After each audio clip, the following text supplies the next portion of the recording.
Dear student, today we will teach about electronic spectra. हम आपको electronic spectra पढ़ा रहे हैं, अर्थात अल्ट्रावायलेट और विजिबल स्पेक्ट्रोस्कोपी का आप अध्ययन कर रहे हैं। आज हम एक इंपॉर्टेंट टॉपिक पर डिस्कशन करेंगे, वो है फ्रैंक-कोडन प्रिंसिपल। फ्रैंक-कोडन सिद्धांत इलेक्ट्रॉनिक स्पेक्ट्रा में जो बैंड बनता है उसके आकार और उसकी तीव्रता की व्याख्या करने में बहुत उपयोगी और महत्वपूर्ण है, क्योंकि जो इलेक्ट्रॉनिक स्पेक्ट्रा बनता है और उस स्पेक्ट्रा में जो बैंड हमें प्राप्त होता है, जो बैंड दिखाई देते हैं, ध्यान दीजिए, ये मान लीजिए इलेक्ट्रॉनिक स्पेक्ट्रा है और ये बैंड बनता है। इस बैंड में सूक्ष्म संरचनाएं भी बनती जो वाइब्रेशन के कारण बनती, वाइब्रेशन ट्रांजिशन के कारण बनती। तो इस इलेक्ट्रॉनिक स्पेक्ट्रा में जो सूक्ष्म संरचनाएं वाइब्रेशन के कारण बनती है, इन सब की व्याख्या फ्रैंक-कोडन प्रिंसिपल द्वारा की जा सकती है कि क्यों बनती, बैंड की तीव्रता ज्यादा कब होगी और कब कम। फ्रैंक-कोडन सिद्धांत क्या है बच्चों, मैंने लिख रखा है इस बोर्ड पे। वैसे मैं आपको बता दूं, इलेक्ट्रॉनिक ट्रांजिशन इतने तीव्र मतलब फास्ट और कम समय, लगभग 10⁻⁻15 सेकेंड में होते हैं कि कंपनीय अणु की नाभिक को इतना समय नहीं मिल पाता ट्रांजिशन के दौरान उसकी अंतर नाभिकीय दूरी परिवर्तित हो सके। जिसका मतलब ये हुआ, अब जो इलेक्ट्रॉनिक ट्रांजिशन होते हैं एक अवस्था से और दूसरी अवस्था में जाते हैं, बहुत तीव्र होते हैं, फास्ट होते हैं। इलेक्ट्रॉन यहां से यहां बहुत तीव्रता से जाते हैं। अब जो नाभि है इसकी कंपन करते हुए अणु की नाभि, ये द्विपरमाणु अणु है, ये 2 परमाणु है, ये कंपन कर रहे हैं। तो यहां इलेक्ट्रॉनिक ट्रांजिशन होगा इस अणु का। तो इलेक्ट्रॉनिक ट्रांजिशन तीव्र होते हैं, और जो कंपन करती हुई नाभि अर्थात कंपन करते हुए जो अणु में परमाणु है, उनको इतना समय नहीं मिल पाता कि उनकी अंतर्नाभिक दूरी परिवर्तित हो सके। ध्यान दीजिए, इलेक्ट्रॉनिक ट्रांजिशन इतने फास्ट और कम समय 10⁻⁻⁻ सेकंड में होते हैं कि कंपनी अणु की नाभिक को इतना समय नहीं मिल पाता कि वह संक्रमण के दौरान अपनी अंतर्नाभिक दूरी चेंज कर सके। इसका मतलब ये हुआ कि इलेक्ट्रॉन मूल अवस्था से उत्तेजित अवस्था में इतने तीव्रता से जाते हैं। मतलब इसका मतलब यह है, electron fast, electron transition fast then nuclear, तो इलेक्ट्रॉन ट्रांजिशन तीव्रता से फास्ट होते हैं। जैसे डायग्राम दिखाया गया, इलेक्ट्रॉन ट्रांजिशन यहां से हुआ E0 से प्रथम उत्तेजित अवस्था में बड़ी तीव्रता से। इस ट्रांजिशन को, इस प्रकार के ट्रांजिशन को वर्टिकल ट्रांजिशन कहते हैं। ये जो फ्रैंक-कोडन रूल है, सिद्धांत है, प्रिंसिपल है, ये जो वाइब्रेशनल और जो रोटेशनल स्पेक्ट्रा बना, ये इसके इंटरप्रिटेशन करता है, व्याख्या करता है। जो इलेक्ट्रॉनिक स्पेक्ट्रा बना, इसकी तीव्रता की व्याख्या करता है, और जो इस कोर्स बैंड बना है इलेक्ट्रॉनिक स्पेक्ट्रा, जो चौड़ा बैंड बना, इसकी तीव्रता 2 बातों पर निर्भर करती है। एक, कंपनीय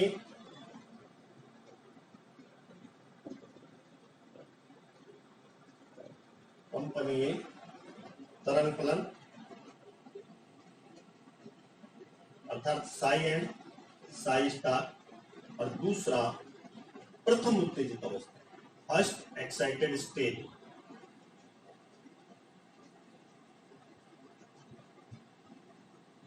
तो ये जो बैंड बना, इलेक्ट्रॉनिक बैंड, इलेक्ट्रॉनिक ट्रांजिशन के कारण से बना है, इसकी तीव्रता दो बातों पर करती, कंपनी तरंग फलन साइन साइस्ता और प्रथम उत्तेजित। ये जो आपको डायग्राम ध्यान दीजिए इधर, ये लाइन दिखाई गई है, ये कंपनी ऊर्जा स्तर है, ये मूल अवस्था इलेक्ट्रॉनिक अवस्था है, ये प्रथम उत्तेजित अवस्था है। इसमें भी ये दिखाया गया है new dash new dash new dash new dash बराबर 0, न्यू डैश बराबर 1, न्यू डैश बराबर, ये कंपनी ऊर्जा स्तर दिखाए गए, अर्थात ये मूल अवस्था, ये उत्तेजित अवस्था, साइन साइस्ता, साइन साइस्ता। अब दो कंपनी ऊर्जा तरंग फलन यदि अतिव्यापन करते हैं, ओवरलैपिंग करते हैं, तो ट्रांजिशन की तीव्रता बढ़ जाएगी। इंटेंसिटी, संक्रमण की इंटेंसिटी इलेक्ट्रॉन मूल अवस्था से प्रथम उत्तेजित अवस्था में ओ तीव्रता से जाएगा, इंटेंसिटी बढ़ जाएगी। जब दो तरंग फलन आपस में, कंपनी तरंग फलन आपस में अतिव्यापन करते हैं, क्यों बढ़ जाती है? क्योंकि जब दो कंपनी अवस्थाएं दिस एंड दिस आपस में अधिक अतिव्यापन करते हैं, तो इनके जो स्थित ऊर्जा कर्व है वो समान होंगे। जो ये डायग्राम दिखाया गया है, ये स्थित ऊर्जा वक्री दिखाया गया है, पोटेंशियल एनर्जी कर्व है। जब अधिक अतिव्यापन होगा तो इनके पोटेंशियल एनर्जी कर्व भी समान होगा। देख लीजिए दोनों के, ये अवस्था ये अवस्था, दोनों की अंतर्नाभिक दूरी समान, इसलिए इस प्रकार के ट्रांजिशन से तीव्रतम बैंड प्राप्त होता है। जो इलेक्ट्रॉनिक स्पेक्ट्रम जो बैंड दिखाई देगा वो प्रबल अवशोषण बैंड दिखाई देगा। इस तरह के ट्रांजिशन, चित्र बी देखिए आप, चित्र बी में जो प्रथम उत्तेजित अवस्था है उसकी अंतर्नाभिक दूरी जो मूल अवस्था E0 इससे थोड़ी अधिक के लिए हमने इसको थोड़ा आगे साइड में खिसकाकर बनाया। इससे स्पष्ट है कि ये प्रथम उत्तेजित अवस्था है, ये उच्च ऊर्जा स्तर है, इसकी अंतर्नाभिक दूरी मूल ऊर्जा स्तर E0 से थोड़ी, इसलिए इसमें इसके बैंड की तीव्रता ज्यादा नहीं होगी, कम बैंड की तीव्रता कम। चित्र सी में देखिए आप, चित्र सी में जो उत्तेजित अवस्था है, प्रथम उत्तेजित अवस्था, उसकी अंतर्नाभिक दूरी मूल अवस्था की अंतर्नाभिक दूरी से बहुत अधिक है, उसको हमने और आगे दिखाएगा।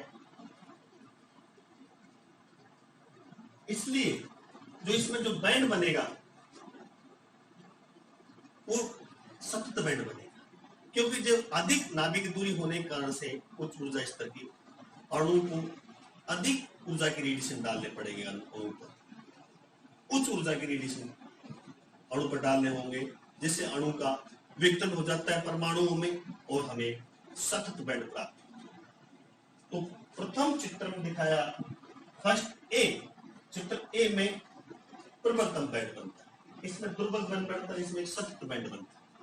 तो ये जो ये डायग्राम दिखाया गया पूरा इधर पोटेंशियल एनर्जी है, इधर इंटरमीडिएट डिस्टेंस है, ये फ्रेटल कोडन सिद्धांत की कार्य विधि को स्पष्ट करता है।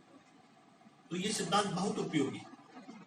इलेक्ट्रॉनिक स्पेक्ट्रा में जो कंपनी संरचनाएं बनती हैं वो कैसे बनती है, इलेक्ट्रॉनिक स्पेक्ट्रा की साइज क्या होगी, उसकी इंटेंसिटी क्या होगी, इन सब का इंटरप्रिटेशन इस सिद्धांत द्वारा आसानी से किया जा सकता है। जो सिद्धांत का स्टेटमेंट है वो बोर्ड पर आपको मैं बता चुका। ये एक इम्पोर्टेंट टॉपिक है स्पेक्ट्रोस्कोपी में, ये हर बार परीक्षा में पूछा जाता है, RSIS में पूछा।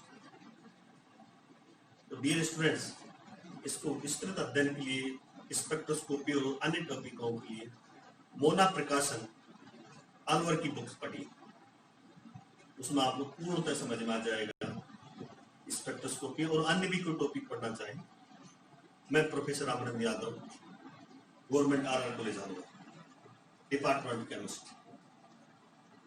आप मेरे YouTube channel studyship with Ramanand Yadav को शेयर कीजिए, लाइक कीजिए, सब्सक्राइब कीजिए।